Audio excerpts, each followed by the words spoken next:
जनतासँग हेर्नको निमित्त news 24 television हेरेर बसिरहनुभएका र इन्टरनेटको माध्यमबाट विश्वभर हामीलाई हेरेर बसिरहनुभएका तमाम दर्शक महानुभावलाई हार्दिक स्वागत गर्दछु। म सम्झना भुजेल। देशमा अहिले गण्डकी गनाएको छ, त्यो पनि ठस्सै।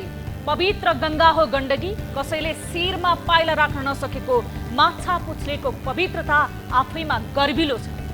तर यही दुई पवित्र गण्डकी र माछापुच्छ्रेलाई पनि बदनाम बनाइयो। एक समय प्रतिनिधि सभा यसरी नै बदनाम भएको थियो। अब यो रोग प्रदेश सभातिर पनि सल्किँदा अब कुन कुन प्रदेश कसरी गनाउने हुन्?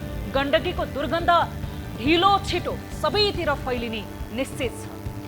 50 को दशकमा नेपालको राजनीति यसरी नै गनाएको थियो। तत्कालीन प्रधानमन्त्री शेरबहादुर देउवाको पालामा देश यसरी नै दुर्गन्धित भएको थियो। जनता नाक थुनेर हिँड्न विवश भएका थिए। खसी बोका जसरी सांसदहरूको खरिद बिक्री भएको थियो। त्यो बेला पनि पुरुष सांसदले सुत्केरी भत्ता पनि निलेका थिए। त्यतिखेर बिरामी भएको बहानामा बैङ्ककसम्म पुगेका सांसदहरू। सुरा सुन्दरी प्राडो पजेरोको बेकृतिको त कुरै नगरौँ। अहिले यही प्रवृत्ति केपी शर्मा ओली सरकारले पनि पछ्याउन थालेको, छर्लङ्ग बन्न थालेको छ। अहिले गण्डकी देशभर यसरी नै गनाएको छ। गण्डकीलाई गनाउने गरी मैलो र दूषित बनाउने अरू कोही होइनन्।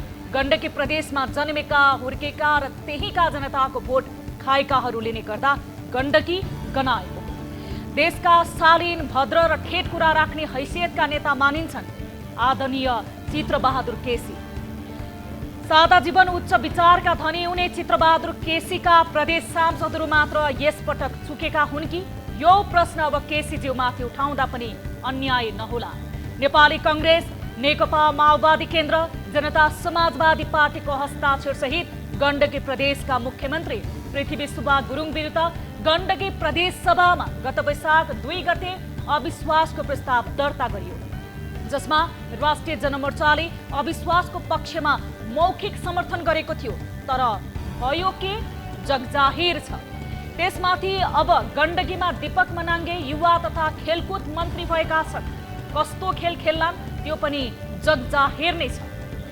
प्रेम, खोकी र चुरोटको धुवाँ कसैले पनि लुकाउनै सक्दैनले। तर अब यहाँ लुकाउन नसकिने धेरै कुरा देखिन थाले। त्यो पनि नेपालको राजनीतिमा झट्ट सुन्दा पत्यार नलाग्ला पनि चित्रबहादुर केसीज्यूको जनमोर्चा केन्द्रीय सरकारमा मन्त्री पठाउन ठिक परिसकेको हुन्छ। यता के कुरा मिलेन कुन्नी प्रदेशबाट मिलाउँदै आउन त भन्दा गण्डकी प्रदेशमा भने पार्टी भित्रैबाट विद्रोह भयो र लुकाउन खोजेको धेरै कुरा छत्ताछुल्ल भयो।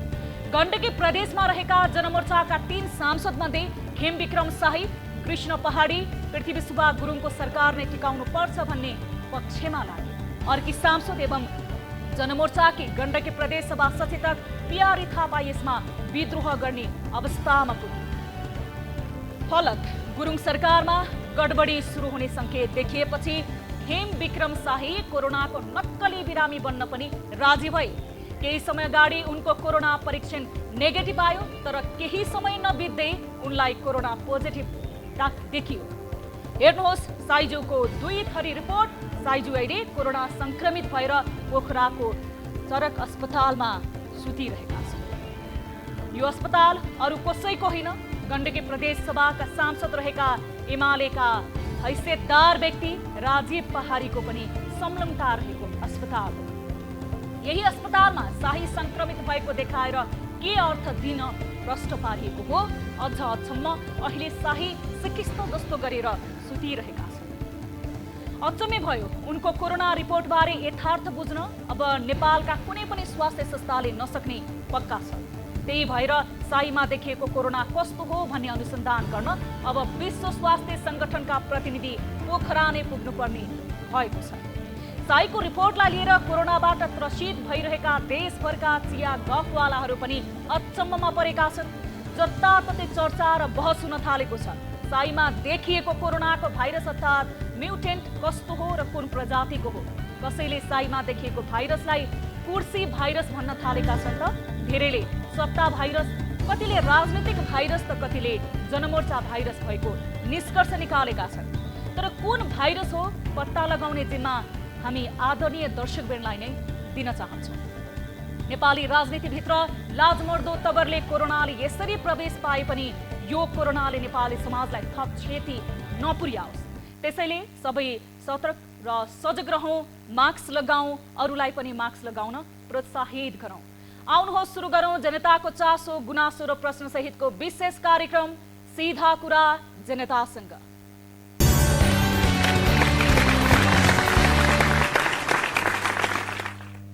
दर्शक महानुभाव, स्वागत छ कार्यक्रम सीधा कुरा जनतासँगको अर्को नयाँ एउटा हाम्रो श्रृङ्खलामा। आजको कार्यक्रममा पनि हामी कोभिड-19लाई नै मुख्य प्राथमिकताका साथ उठाइरहेका छौँ केही पछिल्ला श्रृङ्खलाहरूबाट र आज पनि आम दर्शक महानुभावलाई केही सचेत गराउनको लागि र जनचेतनामूलक रूपमा सम्बन्धित व्यक्तिहरूसँग कुराकानी गर्न गइरहेका छौँ आजको कार्यक्रममा र सम्बन्धित निकायलाई पनि केही रूपमा घचघचाउने पहल हामीले गरिरहेका छौँ कार्यक्रम सीधा कुरा जनतासँग मार्फत। आज हामीसँग कार्यक्रममा विभिन्न विषयहरू रहेका छन् जुन कोरोनासँग सम्बन्धित र सरोकार राख्ने कुराहरू रहेका छन्। खासमा काठमाडौँको निजी अस्पतालहरू पनि भरिभराउ भएका छन्।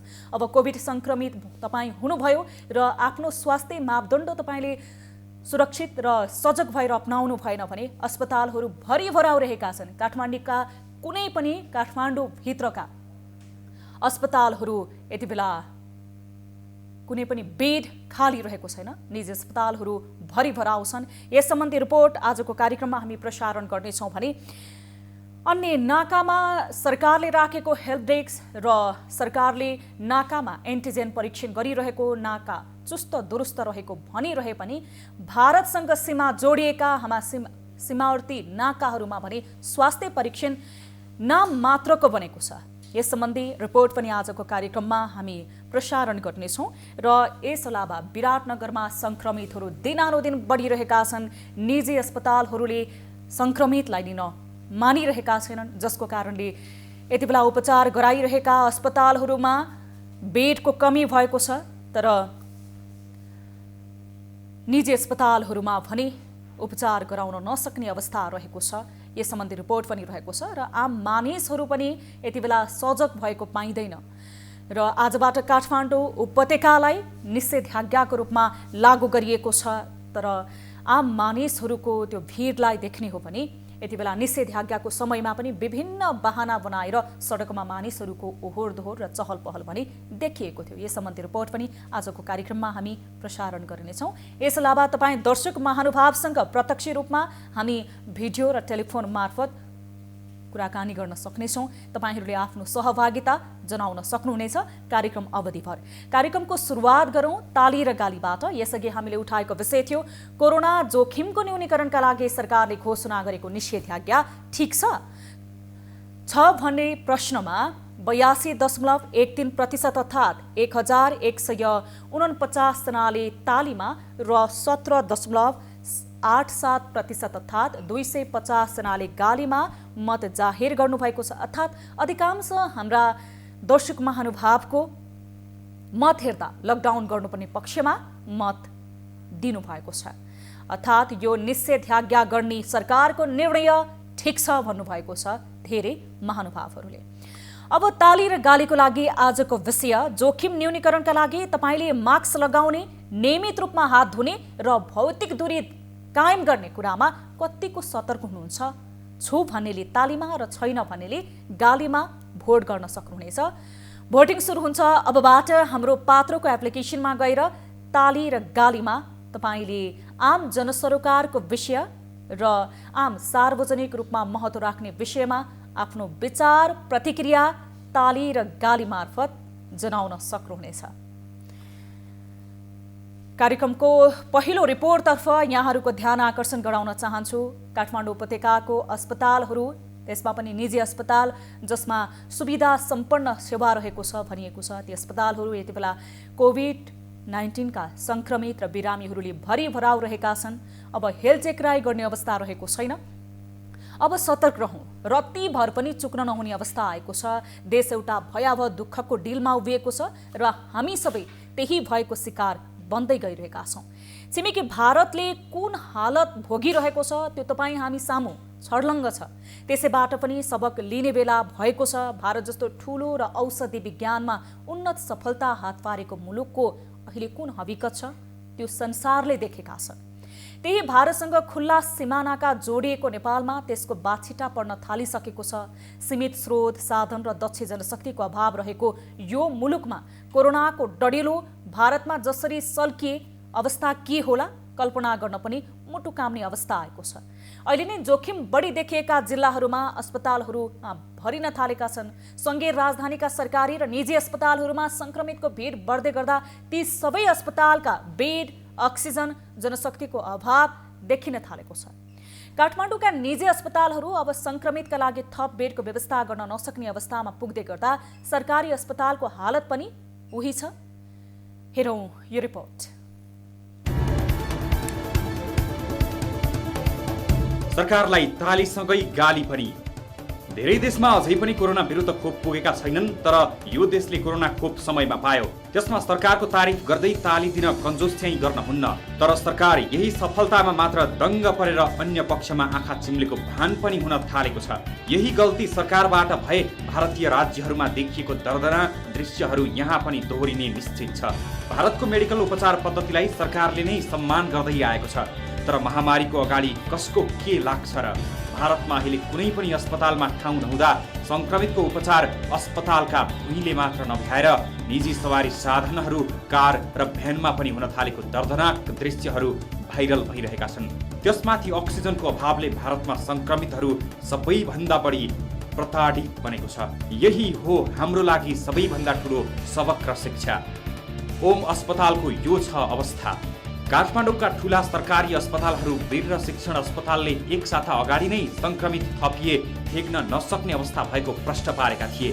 सरकारसँगको समन्वयनमा निकै ढिला मात्र संक्रमितको उपचारमा उत्रिएका निजी अस्पतालहरू पनि अहिले नै भरिभराउ हुन थालिसके। काठमाडौँको ओम अस्पताल संक्रमितले भरिएको छ। अब यो अस्पतालले थप संक्रमितको भार थाम्ने अवस्था छैन। सर्भिस रेन्डर गर्नलाई चाहिँ हामीसँग त्यस्तो छैन। तर हामीलाई जुन सरकारी निर्देशन जुन आम अस्पताल र सबैलाई जुन आएको छ त्यो निर्देशनको अनुरूप चाहिँ नि हामीले हाम्रो क्षमताले भ्याएको चाहिँ नि सर्भिस चाहिँ नि हामीले रेन्डर गर्न। हेम्सले पनि हिम्मत गुमाउन थाल्यो। यता महँगो अस्पतालमा दरिएको हेम्सको अवस्था पनि उस्तै छ। अहिले यो अस्पतालले कोभिड वार्ड र जनरल वार्ड गरेर संक्रमित र अन्य रोगीको बिरामीको अलग अलग उपचार थालेको छ। तर यो अस्पतालले पनि अब थप संक्रमितलाई भर्ना गर्न नसक्ने भएको छ। बेड थप्दा दक्ष जनशक्ति पनि थपिनुपर्ने भएकाले अस्पताल बेड थपेर दक्ष जनशक्ति खोज्ने फुर्सदमा छैन। 50 बेडेड चाहिँ कोभिड पेसेन्टको लागि छुट्टा छौँ, जसमध्ये 21 बेड आइसियू अनि बाँकी चाहिँ नन आइसियू केबिन जनरल बेडहरू छुट्याएको छौँ। त्यसमध्ये बाँकी रहेको 20 चाहिँ अब नन कोभिड भनेर छुट्याएको छौँ, किनभने अहिले म्याक्सिमम् पेसेन्ट कोभिडकै आएको छ। र अहिलेको अवस्था हेर्दाखेरि हाम्रो टोटली 80 बेडेड पुरै प्याक भएको छ। हामीले कति पेसेन्टहरूलाई चाहिँ रिफर पनि गर्नुपर्ने भइरहेको छ बेड अभाइलेबिलिटी नभएर। यस्तो बेलामा यो गुनासो किन? कोभिड-19 को सम्भावित महामारीले गाँच्दै गर्दा सरकारले सबै स्वास्थ्य संस्थाहरूसँग समन्वय गरेर उनीहरूलाई विश्वासमा बाँधेर हिँड्न सक्नुपर्ने हो। तर अझै पनि धेरै निजी अस्पतालहरू संक्रमितको उपचारमा अड्किरहेका छन्। यो भर्खर तत्काल पूर्ण आवश्यक देखिएको छ।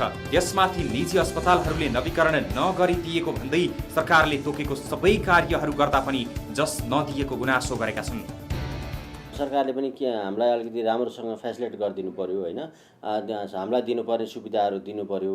त्यस्तो के पनि सुविधाहरू सरकारले के पनि नगरिदिने, खालि गरेन मात्रै भनेर त हुँदैन। अरू देशको हेर्नुस् न, अरू देशमा तपाईको 40% तपाईको ट्याक्स तिर्छन् र तपाईको सबै सरकारले हेरिदिन्छ हैन। नेपालमा 36% ट्याक्स तिर्छ एउटा व्यक्तिले। संस्थाले त अझ त्योभन्दा विभिन्न विङ्सहरू हुन्छ, विङ्सहरूले अझ बढी तिर्नुपर्ने हुन्छ। जस्तै अब पार्टीको पेमेन्टमा देखि लिएर स्टाफदेखि लिएर हैन, डाक्टरका टिडिएसदेखि लिएर आफ्नो इन्कमदेखि लिएर सबैको मा ट्याक्स पर्छ। तर नेपालमा सुविधाहरू के पनि छैन हैन। उल्टै तपाईको हामीलाई संस्था सञ्चालन गर्नको लागि पनि त्यति राम्रोसँग फेसिलिट गरिदिएको हुँदैन सरकारले। जे भए पनि यतिखेर निजी अस्पतालहरूले गुनासो र सरकारसँग बार्गेनिङ गर्ने समय भने होइन र धेरै निजी अस्पतालहरूले यो समय कमाउने मात्र नभई सेवा नै धर्म हो भन्ने बारेमा सोच्न पनि जरुरी छ।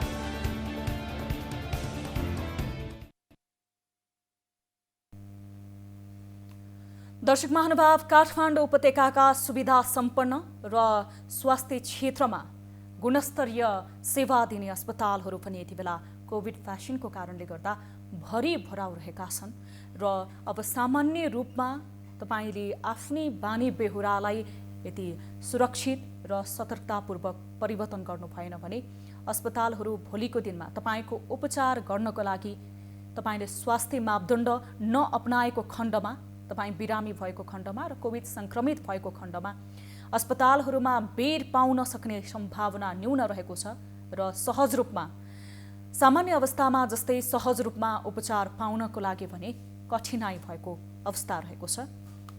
यस विषयमा हामी सम्बन्धित व्यक्तिहरूसँग पनि कुराकानी गर्नेछौँ। यति बेला भने हामी कुराकानी गर्न गइरहेका छौँ त्रिवेणी शिक्षण अस्पताल महाराजगञ्जका सह प्राध्यापक एवं डाक्टर नीरज बम हामीसँग यति बेला प्रत्यक्ष सम्पर्कमा जोडिने क्रममा हुनुहुन्छ। काठमाडौँमा भएको एउटा सरकारी अस्पताल, सुविधा सम्पन्न अस्पताल र सबैभन्दा धेरै आइसियु बेड भएको, भेन्टिलेटर बेड भएको र अक्सिजन बेड भएको अस्पताल जहाँ कोभिडका बिरामीहरूको धेरै नै चाप रहेको थियो, अहिले कसरी त्यसलाई व्यवस्थापन गरिँदैछ लगायतका विषयमा हामी कुराकानी गर्नेछौँ सम्बन्धित व्यक्तिसँग र तपाईँ आम दर्शक महानुभावलाई पनि हामी सजग हुन र सतर्क रहनको लागि आग्रह गर्दछौँ। यति बेला हामीसँग डाक्टर नीरज बम जो वरिष्ठ छाती रोग विशेषज्ञ पनि हुनुहुन्छ, उहाँ त्रिवेणी शिक्षण अस्पतालका सह प्राध्यापक पनि हुनुहुन्छ। हामी उहाँसँग कुराकानी गर्नेछौँ खासमा यो कोभिड र अस्पतालहरूको व्यवस्थापनसँग सम्बन्धित रहेर हामी उहाँलाई प्रत्यक्ष सम्पर्क मार्फत भिडियो कल मार्फत कुराकानी गर्न गइरहेका छौँ र उहाँको कुराकानीबाट सम्भवतः हाम्रा आम दर्शकलाई केही जनचेतनामूलक सन्देश पुग्नेछ र तपाईँहरूलाई कोभिड-19बाट सजग हुन सतर्क रहनको लागि तपाईँले केही कुरा पाउनुहुनेछ भन्ने अपेक्षा गरेका छौँ। यति बेला भने हामीसँग शिक्षण अस्पताल महाराजगञ्जका सह प्राध्यापक एवं डाक्टर नीरज बम जोडिसक्नु भएको छ। प्रत्यक्ष सम्पर्कमा हामी उहाँसँग कुराकानी गर्नेछौँ।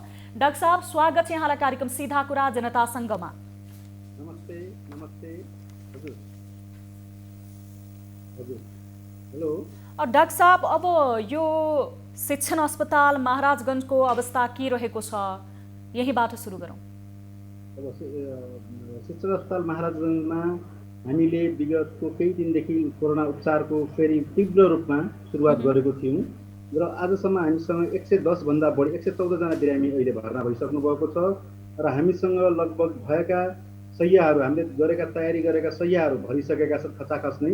इमर्जेन्सीमा पनि त्यत्तिकै बिरामी हुनुहुन्छ। म भर्खरै केही मिनट अगाडि शिक्षण अस्पतालको हाम्रो दुईटा इमर्जेन्सी छ, एउटा कोभिड इमर्जेन्सी आकस्मिक कक्ष र अर्को जनरल आकस्मिक कक्ष। जनरल आकस्मिक कक्षमा पनि अहिले मैले साँझ हेर्दाखेरि लगभग सबै बेडहरूमा निमोनिया भएका बिरामीहरू भर्ना हुनुभएको छ, त्यहाँ हुनुहुन्छ र बेडहरू शय्याहरू सबै खचाखच भरिएका छन् र हामीहरू तीव्र रूपमा अन्य वार्डहरूलाई पनि कोभिड वार्डमा परिवर्तन गर्ने प्रयास गरिरहेका छौँ। अब तपाईँले बताए अनुसार यति बेला शिक्षण अस्पताल महाराजगञ्जको करिब सबै बेडहरू भरिएका छन्। अब सङ्क्रमितहरूको अवस्थालाई हेरेर त्यहाँ आइसियु बेड, त्यस पछाडि भेन्टिलेटर र अक्सिजन बेडहरूको व्यवस्थापन कसरी गरिएको छ? अब त्यहाँ हामीले तीव्र रूपमा अगाडि बढाएको छौँ। पहिला सुरुमा हामीले 12वटा आइसियु बेड र भेन्टिलेटर सहितको 12वटा आइसियु कोरोना वार्ड आइसियु बनाएको थियौँ। त्यो त सुरुमै नै भरिसकेको थियो र त्यसपछि तीव्र रूपमा अर्को आइसियुको पनि तयारी सुरु भएको छ, जसमा भेन्टिलेटर र मोनिटर सहित हुनेछन् अर्को 9 बेडमा। र हामीले पहिला तयारी गरेका जनरल वार्डहरूलाई पनि कोभिड वार्डमा परिवर्तन शीघ्र रूपमा गरिरहेको छौँ र ती हामीले अस्ति राति मात्रै 30 बेड बढाएको थियौँ। ती हिजो राति 24 घण्टामा त्यो बेडहरू पनि लगायत 10वटा एसडियु बेड मोनिटर सहितका बेडहरू 30जना भर्ना भएका हजुर। छन्, करिब 34जना भर्ना भएका छन्, करिब 24 घण्टाको दरिमानमा। र हजुर। आजबाट ती बेडहरू पनि सकिएका छन् र हामीहरू नयाँ वार्डलाई पनि अन्य भएका NX2, NX1 वार्डहरूलाई पनि कोभिड वार्डमा परिवर्तन गर्ने तयारी थालिसकिएको छ। तथापि बिरामीको सङ्ख्या यसरी बढिरहेको छ कि हजुर। यस्तो अनुमान लगाइएको पनि थिएन पहिला, र हजुर। एक किसिमले अचम्मै किसिमले बढिरहेको छ बिरामीहरूको चाप, होइन। र हजुर। पहिला आउने पोहोरको महामारीमा पनि हामीहरू खटिएका थियौँ, र त्यस बेलामा आउने बिरामीहरू प्रायः जसो चाहिँ लक्षण मात्र लिएर आउनु भएको हुन्थ्यो, एक्टिभ केसेसहरू। तर अहिले आउने बिरामीहरू प्रायःलाई मोनिटर र आइसियुको आवश्यकता भएका बिरामीहरू आइराख्नु भएको छ, र एक्सरे हेर्दाखेरि धेरै बिरामीको न्युमोनिया देखिराखेको छ अहिले चाहिँ। हजुर डाक्टर साहब, यहाँले भनेको जस्तो सङ्क्रमितहरूको चाप एकदमै बढिरहेको छ, जुन सोचेको थिएन स्वास्थ्य कर्मीले, त्यसैले विपरीत अनुमान लगाएभन्दा पनि बढी बढिरहेको छ, तीव्र रूपमा अगाडि बढेको छ। हजुर। अब यो समयमा सङ्क्रमितको दर बढिरहँदाखेरि ती सङ्क्रमितहरूको उपचारको लागि आवश्यक व्यवस्थापन जुटाउन सरकारले चाहिँ के कस्तो पहल गरेको छ? अब सरकारी स्तरमा उहाँहरूले अस्पतालमा गएर निरीक्षण गरिराख्नु भएको छ, प्रयास गरिराख्नु भएको छ। हामीलाई पनि केही सय्याहरू नै उपलब्ध गराउँछु भनेर, जस्तो हामीले सुरेश वागले क्यान्सर सेन्टर जो तयार हुँदै थियो त्यसलाई पनि कोभिड हस्पिटल, कोभिड सेन्टरको रूपमा कोल्ड केसेसहरू लग्ने भनेर तुरुन्त निर्णय गरेका थियौँ। त्यसको लागि पनि उहाँहरू बेडहरू पठाइराख्नु भएको छ। तथापि हामीलाई डर के छ भने, किनभने भारतमा सङ्ख्या एकदमै वृद्धि भएको हुनाले भारतबाट आउनुपर्ने धेरै औषधिहरू जस्तो डेक्सोमेथासोनहरू, लो मोलिकुलर वेट हेपारिनहरू, त्यस्तै गरेर रेमडेसिभिर भन्ने औषधिको त अभाव सुरु भइसक्यो। केही दिनमा डेक्सोमेथासोन लगायत स्टेरोइड जन्य औषधिहरू र त्यस्तै गरेर लो मोलिकुलर वेट हेपारिनहरू र एन्टिबायोटिकहरू पनि अभाव हुन सक्ने सम्भावनालाई नकार्न सकिँदैन, किनभने भारतबाट आउनुपर्ने औषधिहरू आइराखेका छैनन्। धेरै ठाउँहरू लकडाउनमा गएका छन्, विदेशहरू पनि। त्यसैले गर्दा यही रफ्तारमा 2 हप्ता जाने हो भने औषधिको अभावहरू पनि सुरुवात हुन्छ जस्तो मलाई लाग्छ व्यक्तिगत रूपमा। हजुर, अब यो समयमा जो शिक्षण अस्पतालमा पुग्छन् धेरै सङ्क्रमितहरू, त्यस पछाडि अहिले देखिएको पनि छ र त्यो सुन्नमा पनि आइरहेको छ, धेरै अस्पतालहरूमा बेड छैन, सङ्क्रमितहरूले उपचार पाउने यति बेला सहज रूपमा अवस्था रहेको छैन भनेर। अब यो शिक्षण अस्पतालको अवस्था चाहिँ के छ? अब शिक्षण अस्पताल त सुरुमै नै भरिभराउ खचाखच भइसकेको हो। अहिलेसम्म लगभग 115-20 जना साँझसम्म भर्ना भइसक्नु भएको छ, र हामीसँग अहिले तत्कालको लागि कोरोना डेडिकेटेड बेड र वार्डहरूको अभाव खटिसकेको छ। तसर्थ हामीले चरणबद्ध रूपमा अर्को वार्डहरूलाई पनि, जनरल वार्डलाई, सर्जिकल वार्ड र मेडिकल वार्डलाई यथाशीघ्र रूपमा कोरोना वार्डको रूपमा परिवर्तन गर्दैछौँ। यसबाहेक अरू विकल्प छैन। र हुँदा अस्पताल नै कोरोना बिरामीहरूले भरिने हो कि भन्ने एउटा सम्भावना पनि छ र त्रास पनि छ। तसर्थ अहिले जतिसुकै हामीले यही रफ्तारमा बढ्ने हो, हिजो आज अस्ति केही दिनदेखि 4-5 दिनदेखि यो हप्तामा, विगत हप्तामा देखिए अनुसार यही रफ्तारमा बढ्ने हो भने पक्कै पनि देशभरि नै अभाव हुन्छ। र मलाई लाग्छ, म दिल्लीको स्थिति पनि हेरिरहेको छु, निहालिरहेको छु भारतका विभिन्न सहरहरूमा, किनभने भारतको जस्तै अवस्था, किनभने भारतमा जे हुन्छ त्यो रिफ्लेक्सन नेपालमा पनि हुन्छ। र पक्कै पनि पहिला आइसियुको अभाव भइसकेको छ, उपचार कक्षको, त्यसपछि जनरल वार्डको अभाव भएको छ, र अर्को त्रास अब केही दिनमा औषधिको अभाव हुने सम्भावना टटकार रूपमा देखिँदैछ, किनभने रेमडेसिभिर त पाउन छोडिसक्यो। तथापि बङ्गलादेशबाट ल्याउने प्रयास जारी भइराखेको छ, र भारतबाट आउने औषधिहरू पक्कै रूपमा पनि मलाई लाग्छ अभाव ठुलो सिर्जना हुन्छ। र अक्सिजन पनि अभावको सुरुवात भइसकेको छ। यस अगाडि पनि हामीले शिक्षण अस्पतालका सम्बन्धित व्यक्तिसँग कुराकानी गरेका थियौँ। अक्सिजन प्लान्टले क्षमता अनुसार अक्सिजन यति बेला उत्पादन गर्न सकिरहेको छैन, जसको कारणले गर्दाखेरि अक्सिजन त्यहाँ अभाव हुने र भएका प्लान्टहरू पनि समयमा मर्मत सम्भार गर्न नसकिएको अवस्था छ। यो अवस्थामा यो अभाव जुन सिर्जना भएको छ, अब यसले अहिलेको रूपमा त कृत्रिम मानिएला, तर जोसँग हामी थर्ड कन्ट्रीसँग डिपेन्ड भइरहेका छन् औषधि लगायत अरू कुरामा, त्यही देशमा नै भयावह अवस्था हुँदाखेरि आम मानिसले जसरी कोरोना सङ्क्रमणलाई सामान्य रूपमा बुझिरहनु भएको छ, उहाँहरूलाई के सन्देश दिन चाहनुहुन्छ? अब धेरै ढिलो हुनेछ यदि हामीले फेरि पहिलाको जस्तै गल्ती दोहोऱ्यायो भने यो ऐतिहासिक गल्ती हुनेछ। यसपटक स्थिति साँच्चै नै भयावह छ र परिकल्पना गरे अनुसार भन्दा पनि भयावह छ र हुने सम्भावना छ। किनभने न्युज मिडियाहरूमा हामीले समाचारहरूमा देखिराखेको छौँ भारतका विभिन्न सहरहरूको अवस्था।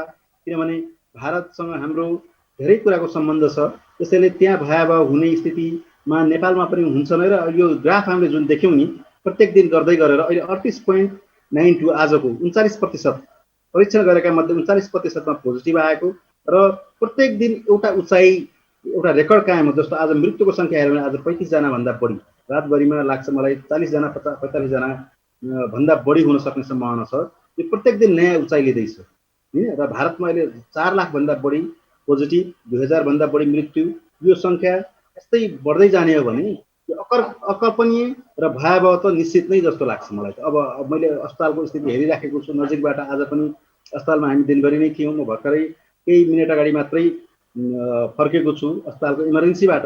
हामीसँग कोभिड इमर्जेन्सीमा त कोभिडका बिरामी मात्रै जान्थे, तर इमर्जेन्सीमा पनि जनरल इमर्जेन्सीमा पनि अधिकांश बिरामी 70% भन्दा बढी बिरामीहरू न्युमोनिया लिएर अक्सिजनको अक्सिजन हाई फ्लो अक्सिजनमा बसिराख्नु भएको छ। यो मैले चिकित्सा क्षेत्रमा प्रवेश गरिसकेपछि, छाती रोगको विभागमा काम गरिसकेपछि यस्तो भयावह एक्सरेहरू प्राय प्रत्येक बिरामीमा यस्तो धेरै कम देखेको छु पहिला। तर अहिले त प्रत्येक बेडमा यस्तै एक्सरेहरू देखिँदैछ हैन। बिरामीको अवस्था यस्तै देखिँदैछ। हामीले अक्सिजन अहिलेसम्म त जेनतेन पुर्याएको छौँ, तर अब यही स्थिति रह्यो भने अघिल्ला केही दिनहरूमा यो नियन्त्रणभन्दा अवश्य पनि बाहिर जान्छ जस्तो मलाई लाग्दैछ। पक्कै पनि तपाईँले बताए अनुसार यति बेला भयावह अवस्था सिर्जना हुन सक्छ। एउटा कुरा चाहिँ म निवेदन के गर्न चाहन्छु भने मैले बोलिराखेको छु, सत्य कुरा नै बोलिराखेको जस्तो लाग्छ। यो सुनामी मेरो हिसाबमा एक किसिमको सुनामी आएको छ यो हैन। यति छिटो हावाहुरी हामीले 110 बेडले टिचिङ अस्पतालमा विगतका 6 महिना पोहोरको वर्ष जेनतेनले बिरामी धेरै बाहिर रिफर गर्नु परेको थिएन, त्यही एडजस्ट गर्थ्यौँ हामी, कुनै डिस्चार्ज हुन्थ्यो। तर 110 बेड त एक हप्तामा भरिएको छ अहिले। तैपनि आज कतिपय बिरामीहरू हामीले भर्ना गर्न नसकेर बाहिरी सरकारी अस्पतालहरू खचाखच छन्। र तपाईँ गएर आँकडा लिन सक्नुहुन्छ, साना साना प्राइभेट अस्पतालहरू पनि कोरोना जसले उपचार गरिराख्नु भएको छ, कोरोना बिरामीहरूले भरिभराउ भइसकेका छन्। र कतिपय डाटाहरू हामीले जुन तथ्याङ्क देखिराखेको छौँ नि त्योभन्दा अधिक बढी छ जस्तो लाग्छ मलाई। अहिले काठमाडौँमा आइसियुमा उपचार गरिराख्नु भएको बिरामीहरू 444 भेन्टिलेटर सहितमा भन्नुहुन्छ, त्योभन्दा अधिक बढी जस्तो लाग्छ मलाई। किनभने कतिपय सानसाना अस्पतालहरू त रजिस्ट्रेसनहरू उहाँको आइपुगेको छैन, डाटा इन्ट्री रेकर्डिङहरू नेपाल सरकारको केन्द्रीय सेन्ट्रल लेभलमा आइपुगेको नसकेको जस्तो मलाई लाग्छ। तसर्थ यो सङ्ख्याभन्दा अधिक बढी छ र अहिले लक्षण नभएका कतिपय बिरामीहरू त सम्पर्कमै आउनुभएको छैन। अस्पताल किन जाने भनेर कतिपय बिरामीहरू परीक्षण गर्न डराइराख्नु भएको छ, परीक्षण गर्नुभएको छैन। त्यसैले गर्दा यो गाउँ गाउँमा बिरामीहरू दार्चुलाको गाउँबाट आइपुग्नु भएको छ, अछामबाट आइपुग्नु भएको छ प्लेन चार्टर गरेर। त्यस्तै गरेर गाउँ गाउँ पहाडमा अहिले योभन्दा पहिला त्यसरी गाउँ गाउँ दूर दराजको गाउँहरूमा रिमोट एरियाहरू भन्छौँ हामी, त्यहाँ प्रवेश गरेको थिएन, दुर्गम पहाडी भेगहरूमा। अहिले त जुनसुकै ठाउँबाट पनि बिरामीहरू आइराख्नु भएको छ र त्यस्तै सदरमुकाम पुगिराख्नु भएको छ। त्यसैले गर्दा इन्फिल्ट्रेसन भन्छौँ हामी, यो समाजको विभिन्न ठाउँमा गाउँ गाउँमा दूर दराज दुर्गम ठाउँमा पुगिसकेको जस्तो लाग्छ मलाई। यो जनसङ्ख्या यो सङ्ख्या कहीँ अधिक हुनसक्छ। यो मलाई लाग्छ विगत अर्को 2 हप्ता हामीले प्रार्थना गरेर बस्नुपर्ने जस्तो लाग्छ मलाई। अर्को 2-3 हप्ता यो विस्फोट हुन सक्ने स्थिति मलाई लाग्छ। डाक्टर साहब, अब स्थिति भयावह अवस्थाको रहेको छ। तपाईँले बताएअनुसार नेपालका भौगोलिक रूपमा विकट जुन जिल्लाहरूबाट पनि कोभिड पेसेन्टहरू काठमाडौँ आउनुपर्ने उपचार गराउनको लागि अवस्था छ भनेर, अब तपाईँहरू उपचारमा खटिरहेको अस्पतालका तपाईँ एउटा प्रतिनिधि व्यक्ति पनि हुनुहुन्छ, सम्बन्धित व्यक्ति पनि हुनुहुन्छ। शिक्षण अस्पतालमा चाहिँ पहुँचको फोन कतिको आउँछ बेड मिलाइदिनको लागि? त्यो त प्राकृतिक कुराहरू हुन् हैन। यो कुराहरू त धेरै ठाउँबाट फोन आइराखेकै हुन्छ। तथापि हामीले अब जुनसुकै होस् तर फर्स्ट कम फर्स्ट सर्भ नै हामीले आत्माले दिएअनुसार हैन, हाम्रो आफ्नो नेत्रले देखेअनुसार प्रयास गरिराखेको छौँ। किनभने सबैजना बिरामी नै हुनुहुन्छ, सबैजनालाई प्रयास गरिराखेको छौँ। तर पनि हाम्रो नियन्त्रणभन्दा बाहिर गइसकेको जस्तो मलाई लाग्छ। अहिले हामीले भर्नै गर्न नसकेपछि जसोसुकै होस् हामीले बाहिर पठाउनु पर्ने स्थिति पनि आज पनि देखियो। अन्य अस्पतालमा तपाईँहरू व्यवस्था गर्नुहोस्, यहाँ आइसियु छैन, भेन्टिलेटर छैन भन्ने कुराहरू हामी भनिराखेको छौँ। तथापि हामीले सकेसम्म सम्पूर्ण बिरामीहरूलाई सेवा गर्ने प्रयास गरिराखेका छौँ, किनभने हाम्रो लागि यो एउटा युद्ध हो होइन, अवसर गर्ने सेवा गर्ने अवसर पनि हो, त्यो रूपमा हामीले लिएको छौँ। त्यसैले गर्दा हामीले रात दिन नभनिकन हामीहरू बैठकमा पनि प्रत्येक दिन हामीले 2-3 घन्टा बैठक गरेर कसरी म्यानेजमेन्ट अगाडि जाने र हामीले त 300 बेडसम्म पनि 400 बेडसम्म पनि जानुपर्ने हुनसक्छ भनेर विभिन्न चरणको रूपमा पनि एउटा योजना तयार गरेर राखिसकेका छौँ। त्यसैले गर्दाखेरि हामीले कुनै पनि बिरामीहरूलाई जो आउनुहुन्छ सेवा लिन उहाँहरूलाई चाहिँ हामीहरूले सहयोग गरिराखेको छौँ। फोन त प्रत्येक व्यक्तिबाट तथा समाजका विभिन्न व्यक्तिहरूबाट आइरहेको छ। कतिपय बिरामीहरू कोरोनाको बारेमा सोधखोजको लागि पनि गरिराख्नुहुन्छ, तर तथापि हामीले सम्पूर्ण व्यक्तिहरूलाई, सम्पूर्ण बिरामीहरूलाई सेवा गर्न को लागि र सहयोग गर्नको लागि प्रयास गरिराखेका छौँ र तत्पर पनि छौँ हामी। हस्, समय र जानकारीको लागि धेरै धेरै धन्यवाद। यो सङ्क्रमणमा पनि तपाईँहरू फ्रन्टलाइन हिरो भएर काम गरिरहनु भएको छ। आफ्नो आत्मबललाई उच्च राखेर आफ्नो घर परिवार र आफूभन्दा पहिला सेवा गरिरहनु भएको छ। तपाईँ लगायत सम्पूर्ण फ्रन्टलाइनरहरूलाई हामी धेरै धेरै धन्यवाद दिन चाहन्छौँ। हस्, नमस्ते। हस्, यति बेला हामीसँग जोडिनु भएको थियो त्रिवी शिक्षण अस्पतालका वरिष्ठ डाक्टर निरज बम। हामीसँग छातीरोग विशेषज्ञ पनि हुनुहुन्थ्यो। कोरोनाले भयावह अवस्था यति बेला भएको छ। एक किसिमले कोरोनाको सुनामी सुरु भइरहेको छ। अस्पतालको बेडहरू भरिभराउ रहेका छन् र समग्र रूपमा कोरोनाले सिर्जना गरेको यो चित्र हामीले तपाईँहरूलाई सुनाएका छौँ डाक्टर मार्फत।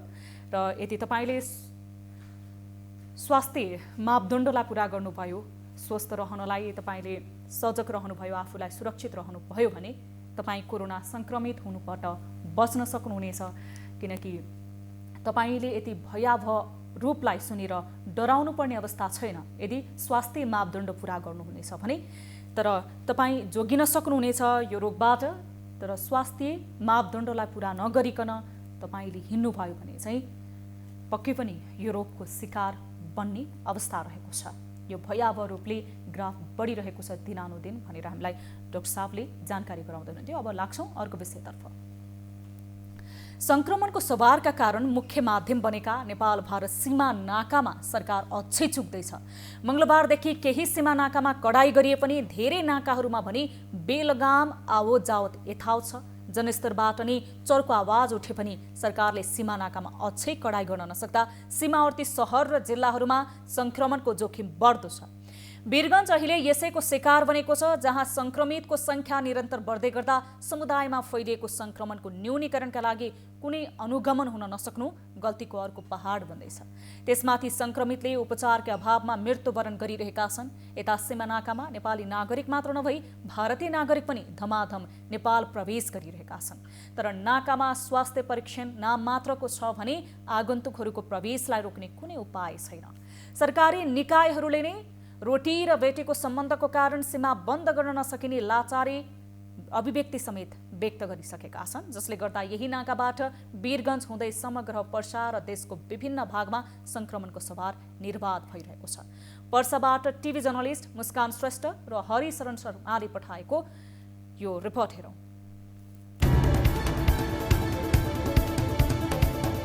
पर्सा यसरी बन्दैछ हटस्पट। केही दिन यता पर्सा जिल्ला कोरोना सङ्क्रमणको हटस्पट बन्दै गर्दा भारतबाट नेपाल प्रवेश गर्नेहरूको सङ्ख्यामा कमी आएको छैन। विभिन्न कामले भारतमा बस्दै आएका नेपाली एवं भारतीय नागरिकहरू नेपाल प्रवेश गर्दा उनीहरूलाई गरिने जाँच पनि प्रभावकारी हुन सकेको छैन। पर्सामा अहिले कोरोना सङ्क्रमित पुष्टि हुनेहरूको सङ्ख्या भत्तै बढेको छ भने मृत्युदर पनि उकालो लागेको छ। भारतबाट दैनिक हजारौंको सङ्ख्यामा सर्वसाधारणहरू नेपाल प्रवेश गरिरहेका छन्, तर जाँच भने फितलो छ। त्यसमा पनि एन्टिजेन परीक्षण त एकदमै न्यून छ। दैनिक 50 देखि 90 को हाराहारीमा एन्टिजेन परीक्षण भइरहेको छ भने 3 देखि 500 को हाराहारीमा साधारण परीक्षण भइरहेको छ। दैनिक हजारौं नागरिक ओहोर दोहोर गर्ने यो नाकामा चैत मसान्त यता करिब 6000 को हाराहारीमा मात्रै साधारण परीक्षण भएको छ। 1200 जनाको एन्टिजेन परीक्षण गरिएको छ, जसमा 81 जनामा सङ्क्रमण पुष्टि भएको छ। सीमामा सबैको परीक्षण गर्न नसकिने सरकारी निकायको प्रस्तुति।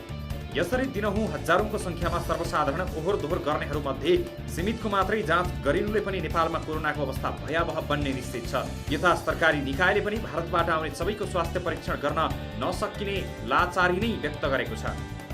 जसले साइन सिम्पटम भइरहेछ त्यसले चाहिँ मात्रै अस्पतालमा गएर जाँच गराइरहेछ र पोजिटिभ केसहरूले हेरिरहेको छ। 140मा चाहिँ 90जना पोजिटिभ देखियो भन्दाखेरि त त्यो सम्भावित केसहरू गइरहेछ।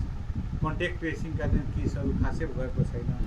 वर्षामा भारतबाट आउनेहरूबाटै मात्रै नभई समुदायमा पनि भयावह रूपमा कोरोना फैलिसकेको छ। सम्बन्धित निकायका साथै जिल्ला प्रशासन कार्यालय एवं वीरगञ्ज महानगरपालिकाले ठोस कदम चाल्न नसक्दा वर्षामा समुदायमा नै कोरोना भुसमा लागेको आगो झैँ सल्खँदो छ। समुदायमा पनि हुर्कँदैछ कोरोना। संक्रमण पुष्टि भएर होम आइसोलेसनमा बसेकाहरूको अनुमान समेत भएको छैन। संक्रमण पुष्टि भएपछि होम आइसोलेसनमा बसेकाहरूलाई स्थानीय तहहरूले प्रत्यक्ष निगरानीमा राख्नुपर्ने भए पनि कसैले वास्ता नगरेको कारण संक्रमितहरू खुलेआम घुमिरहेका छन्। होम आइसोलेसन पनि पालिकाले हेर्ने हो र होम आइसोलेसनमा पनि अब त्यो मान्छे चाहिँ कसरी बसेको छ, ऊ अरूसँग मिलिरहेको छ कि छैन, त्यसको अनुगमन हुन पनि खासै एकदमै जरुरी छ र त्यसको लागि किट हामी उपलब्ध गराएका छौँ। नगरपालिकाले चाहिँ त्यो होम आइसोलेसनमा बसेकोलाई चाहिँ हामी एउटा हाइजिन किट उपलब्ध गराउँछौँ। त्यो हामी व्यक्तिलाई दिँदैन कि हामी पालिकालाई दिन्छ र पालिकाले चाहिँ तिनीहरूले बुझाएर त्यसको भरपाई मात्रै दिन्छ हामीलाई।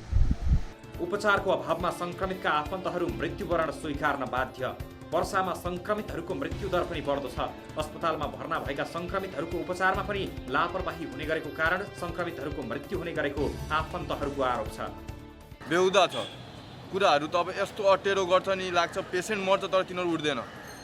यिनीहरूलाई जति उठाए तपाईँ भन्छ के गर्न आएको डक्टर सोद्धा भन्छ ए डक्टर छैन तपाईँ तल जानु, के गर्न आएको तपाईँ यहाँ कोभिडमा। त्यस्तो अब मान्छेलाई अक्सिजन पाउँदैन केही हुँदैन, तिनीहरू मान्दैन दिन, अनि डक्टरहरू सब अटेरो छ यहाँ। सम्बन्ध र साइनोको साङ्लो नै कोरोना भाइरसले चुडाइसकेको छ।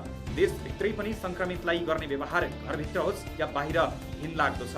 तर रोटीबेटी सम्बन्धको नामको जय गाउँदै सीमा निर्वाध खुल्ला राख्ने हो भने कोरोनालाई यही सम्बन्धको साइनोले स्वीकार्नुपर्ने तितो सत्य पनि छर्लङ्ग बन्दैछ। दर्शक महानुभाव, यति बेला कोभिड संक्रमणबाट सबैभन्दा धेरै पर्सा जिल्ला ग्रसित भएको छ। देशभित्रको अवस्थालाई हेर्ने हो भने र सीमा नाकाको अवस्था यति बेला हरिबिजोग रहेको छ।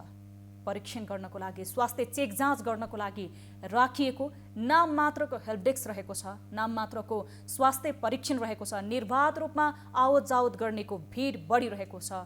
यति बेला नेपाली मात्र होइन, भारतीय नागरिक पनि सीमा नाकाबाट खुला सिमाना भएको कारणले रोटीबेटीको सम्बन्ध भएको कारणले गर्दाखेरि आवत जावत निर्बाध रूपमा भइरहेको छ र संक्रमणको पहिलो कारण र संक्रमण फैलिनुको कारण पनि सीमा नाका रहेको धेरै आकलन गर्न थालिएको छ। यति बेला सीमा नाकाबाट हरेक व्यक्तिले घर घरमा कोरोना लिएर पुगेका छन्, तर घर घरमा कोरोना पुग्दासम्म पनि सरकारले अपनाउनु पर्ने सामान्य सावधानीसम्म सीमा नाकामा देखिएको छैन र आम नागरिक जो भारतसँग रोजगारीको लागि निर्भर हुने गरेका छन्, तर त्यहाँबाट रोजगारी गुमिसके पछाडि भारतमा यति बेला संक्रमणको दर बढिरहेको छ। यस कारणले गर्दाखेरि लकडाउनमा रहेको छ भारत पनि र त्यहाँबाट फर्किने क्रममा धेरै नेपालीहरूले कोरोना संक्रमित भएको नभएको कुनै पनि चेक गर्ने आधार पनि नरहेको यति बेला अवस्था रहेको छ सीमा नाकाहरूमा। हामी यति बेला नारायणी अस्पताल कोभिड केन्द्रका संयोजक डाक्टर सरोज रोशनदाससँग टेलिफोन सम्पर्क गर्ने प्रयास गरिरहेका छौँ। यति बेला उहाँलाई हामीले निरन्तर सम्पर्क गर्ने प्रयास गरिरहेका छौँ। त्यसअघि हामी ब्रेक लिन्छौँ। हामीसँग अन्य विषयवस्तु पनि रहेका छन्। हेर्दै रहनुहोला कार्यक्रम सीधा कुरा जनतासँग।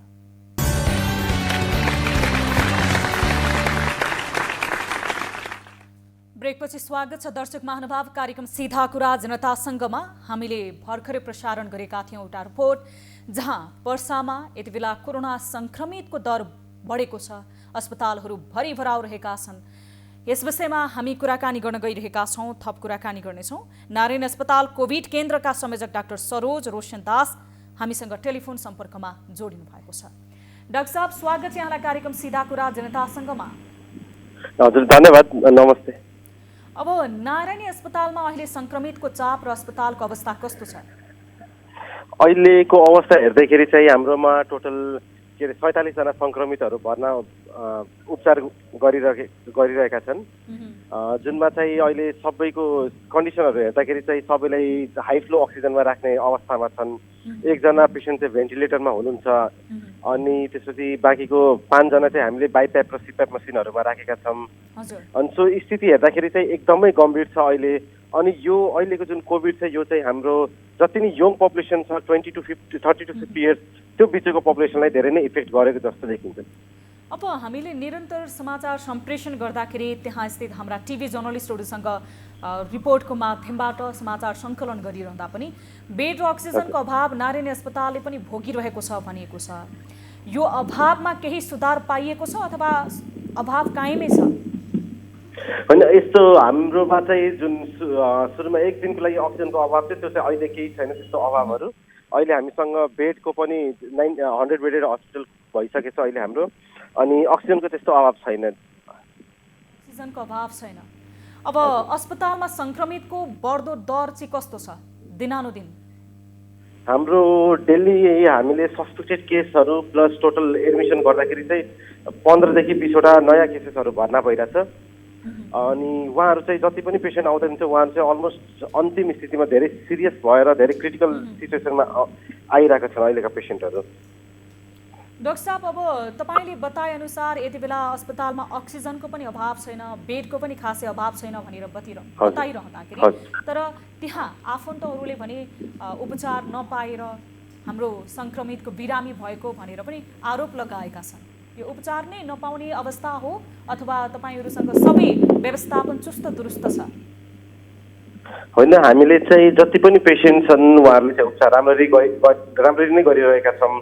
तर यस्तो हुन्छ कि हरेक चिजमा जस्तो के अरे सबैले प्लिज गर्न सकिन्न नि त, अनि त्यस्तै हुन्छ। अब कसैलाई अलि जस्तो धेरै इमोसनल भएर या त्यस्तो केही भएर अनि उहाँहरूलाई चाहिँ कसैलाई चाहिँ नराम्रो लाग्न सक्छ त्यस्तो ट्रिटमेन्ट प्रोटोकल गर्दाखेरि। जस्तो हामीले जस्तो पेसेन्टलाई भन्छौँ कि धेरैजना त्यो कुरुवाहरूभित्र नजानु भनेर, त्यति बेला उहाँहरूलाई के अरे रिस उठ्नेदेखि चाहिँ यताउति, अनि त्यसमै उहाँहरूले चाहिँ अलिकति त्यो भन्नुहुन्छ कि जस्तो वीरगञ्जमा सङ्क्रमितको सङ्ख्या दिनानुदिन बढ्नुमा चाहिँ सीमा नाकाहरूमा भएको कमजोरी हो या समुदायमै रहेको लापरवाही हो? सुरुमा चाहिँ जुन हाम्रो के अरे जुन सीमा नाकाहरू थियो त्यहाँ चाहिँ अलिक कमजोरी भएको हो। अनि त्यसपछि त्यहाँको कमजोरीले गर्दाखेरि चाहिँ केसेसहरू इन्डियाको जुन म्युटेन्ट केसेसहरू थियो त्योहरू चाहिँ हाम्रो समुदायमा गएर अनि त्यसपछि फैलिन थालिसक्यो। अहिले चाहिँ हाम्रो पुरै कम्युनिटी पुरै स्प्रेड भइसकेको छ यहाँ चाहिँ। हस्, समय र जानकारीको लागि धेरै धेरै धन्यवाद डाक्टर साहब। तपाईँहरू फ्रन्टलाइनमा काम गरिरहनु भएको छ, तपाईँहरूलाई हाम्रो तर्फबाट सलाम छ। यति बेला हामीसँग जोडिनु भएको थियो सबैभन्दा धेरै सङ्क्रमित रहेको पर्सा जिल्ला, जहाँ पर्सा जिल्लाबाट हामीसँग जसले यति बेला नारायणी कोभिड केन्द्रका संयोजक डाक्टर सरोज रोशनदास हामीसँग कुराकानी गर्दै हुनुहुन्थ्यो। यति बेला नारायणी अस्पतालमा अक्सिजनको मात्रा पनि रहेको छ, अहिले नै तत्काल त्यस्तो अभाव छैन र बेडहरू पनि भनिए जस्तो अभाव छैन भनेर उहाँले बताउनु भएको छ। तर सङ्क्रमितको उपचारै नपाएको कारणले मृत्यु भएको भनेर आफन्तहरूले पनि जनाउनु भएको छ। यति बेला कोही व्यक्ति अथवा हाम्रा दर्शक हामीसँग टेलिफोन सम्पर्कमा जोडिनु भएको छ, हामी उहाँसँग कुराकानी गर्नेछौँ। नमस्कार, कहाँबाट को बोल्दै हुनुहुन्छ? हजुर नमस्कार, म चन्द्रपुर नगरपालिकाबाट बोल्दैछु। हजुर, यहाँको नाम बताउन चाहनुहुन्न भने ठिक छ, यहाँको समस्या गुनासो के छ भन्नुहोस् त? हजुर, म पनि कोभिड-19 को सङ्क्रमित हो। हजुर, अनि मैले चाहिँ अब मलाई पिनासको समस्या पनि छ। 13 गतेबाट मलाई एकदमै समस्या आएर मैले हस्पिटलमा पनि भनेको मलाई चाहिँ घरमा नराख्नुहोस्, 9 जना सानो बच्चाहरू पनि छ 3-4 वटा, अनि मलाई गाह्रो हुन्छ, आइसोलेसनमा यतै राखिदिनुहोस् भनेको, हस्पिटलमा पनि राख्न मान्नु भएन। अहिले मलाई एकदमै सास फेर्न गाह्रो परिरहेछ। अनि अब यता मेयरलाई पनि फोन गरेको, मेयरको फोन पनि उठ्दैन। आइसोलेसन पनि छैन।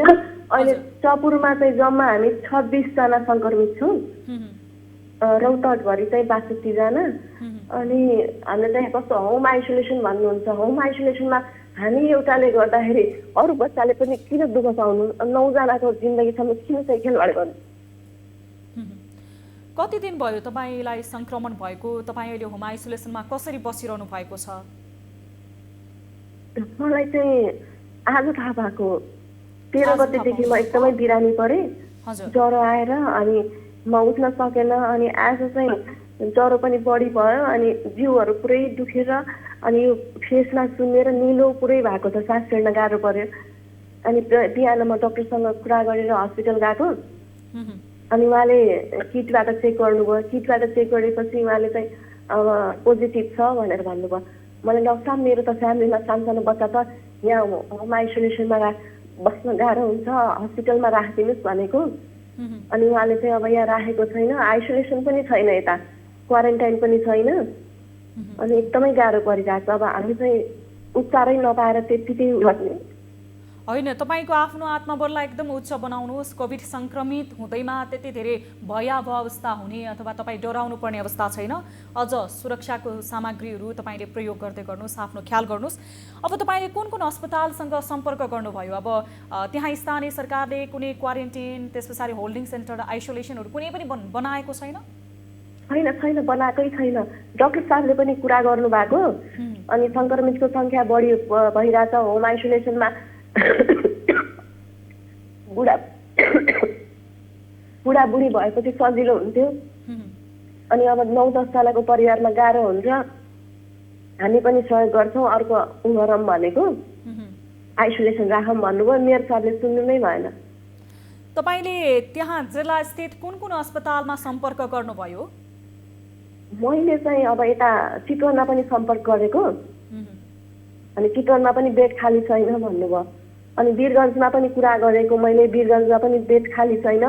अनि सङ्क्रमितहरू चाहिँ बढी नै सिरियस हुनुहुन्छ, तपाईँलाई औषधि लेखेर दिन्छौँ भन्नुहुन्छ। औषधि लेखेर हुन्छ त्यहाँ जिल्ला अस्पताल त्यहाँनिर खोलेका कुनै पनि क्लिनिकहरू, मेडिकलहरूमा पनि कुनै बेड छैन भन्नुभयो। अन्य कुन कुन अस्पतालसँग सम्बन्धित स्वास्थ्य संस्थासँग तपाईँले सम्पर्क गर्नुभयो? मैले यताको हाम्रो सरसँग, मातृका 40 सरसँग पनि कुरा गरेको, हाम्रो सरकारी हस्पिटलको। अनि उहाँले चाहिँ औषधिहरू पठाइदिनु भयो। अनि त्यो औषधि खाएर अलि रिलिफ भएको छ। अनि उहाँले चाहिँ सम्पर्कमा बसिराख्नु होला, अब यहाँ आइसोलेसनहरू छैन। अनि तपाईँ एकजना लेडिज, अनि अब आइसोलेसन पनि नभएर गाह्रो हुन्छ, हामी बैठक बसिरहेछौँ भन्दै हुनुहुन्थ्यो मेयर साहबसँग। अब यतिले गर्दा मलाई त एकदमै गाह्रो परेको छ, सासै फेर्न गाह्रो। फेरि म पिनासको बिरामी छु, सास फेर्न त्यसै गाह्रो भएको छ। हजुर, तपाईँ आफूले आफूलाई एकदम आत्मबल उच्च राख्नुहोला, सुरक्षित रहनुहोला। घर परिवारसँग पनि तपाईँले केही दूरी कायम गर्नुहोला र आफ्नो ख्याल गर्नुहोला। हामी सम्बन्धित निकायसँग तपाईँको बारेमा सोध्नेछौँ। तपाईँको शीघ्र स्वास्थ्य लाभको कामना हामीसँग जोडिनुभयो। हजुर, धन्यवाद। हस्, धन्यवाद। दर्शक महानुभाव, यति बेला समग्र देशको परिस्थिति त्यो रहेको छ, किनभने अस्पतालहरूमा बेडहरू भरिभराउ रहेको हामीले देखेका छौँ। यो दृष्टान्त हाम्रो माझ छ र धेरै सङ्क्रमितहरू यति बेला आफू कमजोर भएर पनि, बिरामी भएर अस्पताल जान खोज्दा समय पनि पाइरहनु भएको छैन। त्यसैले तपाईँहरू पनि सुरक्षित रहनको लागि हामी अनुरोध गर्दछौँ, स्वास्थ्य सावधानी अपनाउनुहोला। अब लाग्छौँ अर्को विषयतर्फ। हामी अर्को विषयतर्फ लाग्दैछौँ, जस्तो काठमाडौँ उपत्यकामा जारी निषेधाज्ञासँगै सम्भावित अभावलाई लिएर काठमाडौँवासीमा मात्र त्रास यसरी सिर्जना भएको छ। निषेधाज्ञाको पालना गर्दै अधिकांश काठमाडौँवासी सडकमा देखिएनन्, तर काठमाडौँ प्रवेश गर्ने र बाहिरिनेहरू नाकाहरूमा भने जाम्नै परे। हतारको नाममा एक दिन छोडिदिने नेपाली चलन अझ भनौँ रोग नै हो। तर यही रोगले कोरोना रूपी रोगलाई झनै मलजल गर्न त्रास पनि उत्तिकै छ। त्यसमाथि काठमाडौँको नागढुङ्गा स्थित नाकाको पुरानो नजिर पनि सुखद पक्कै छैन। नियम नभई तजविज बढी चल्ने यो नाकामा आइपुगेकाहरू हमेसै फर्कन पर्दैन भन्ने तरकारी र खाद्यान्नको सवारीमा बसेर व्यक्ति सवार हुने प्रविधि पनि पुरानै हो। हेरौँ यो रिपोर्ट।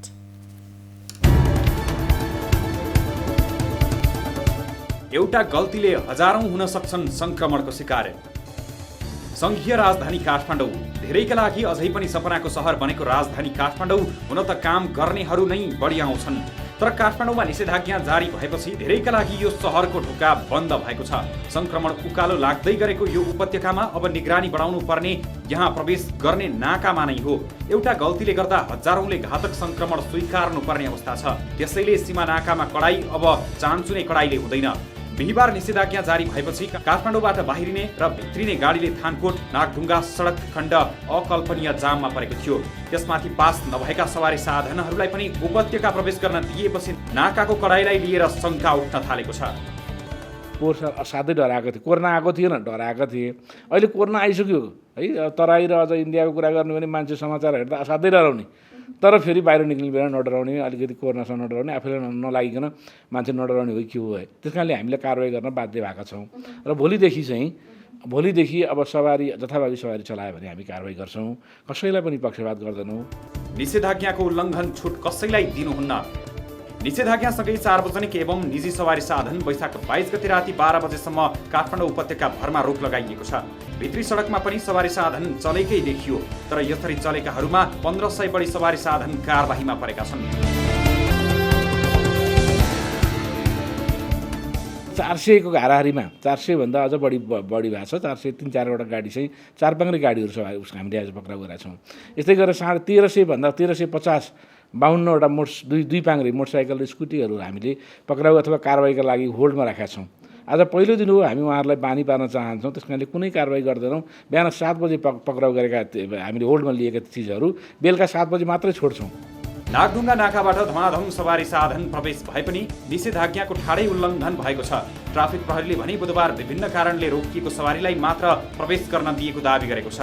जामको कारणले काठमाडौँमा अलिकति असर अन्य क्षेत्रमा पनि पर्ने रहेछ कि एक ठाउँमा जाम भयो भने। त्यस कारणले त्यो कलङ्गी क्षेत्रको जाम अब अहिलेदेखि हुँदैन, त्यहाँ भोलि हुँदैन।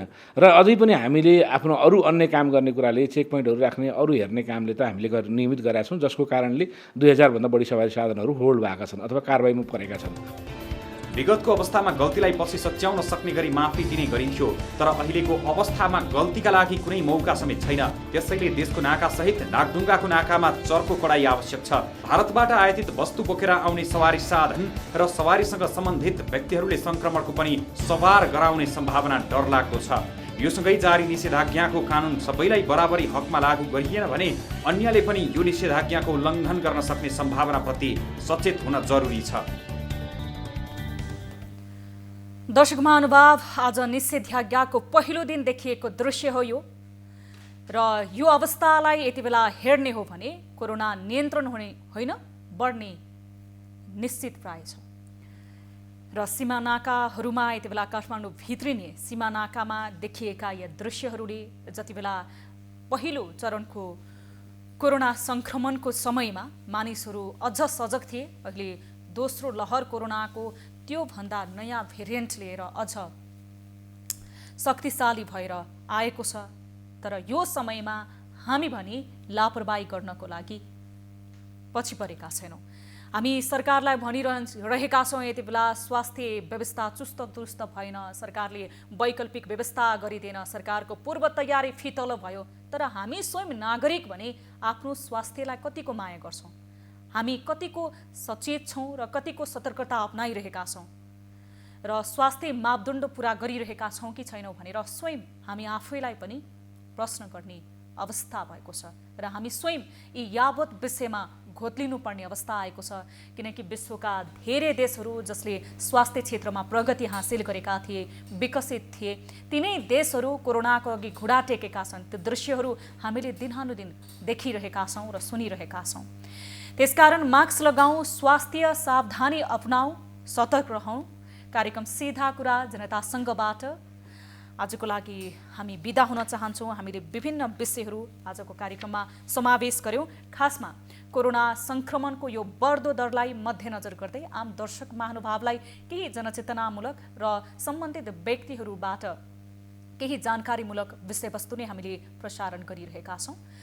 थप न्युजको लागि हाम्रो वेबसाइट www.news24nepal.com हेर्न नभुल्नुहोला। त्यसै गरी हाम्रो टोल फ्री नम्बर रहेको छ, तपाईँ कुनै समस्यामा रहनु भएको छ भने हामीलाई सम्झाउन सक्नुहुनेछ। 1660112424 980157 2424 9884 011 037 मा फोन गर्न सक्नुहुनेछ भने तपाईँ इन्टरनेटको पहुँचमा हुनुहुन्छ भने भाइबर, व्हाट्सएप र हाम्रो अफिसियल फेसबुक पेज र युट्युबमा पनि जोडिन सक्नुहुनेछ। आजको लागि कार्यक्रम सीधा कुरा जनतासँगबाट म सम्झना भुजेल बिदा माग्दछु। हेर्दै रहनुहोला न्युज 24 टेलिभिजन। हामी निरन्तर न्युजमा छौँ। नमस्ते।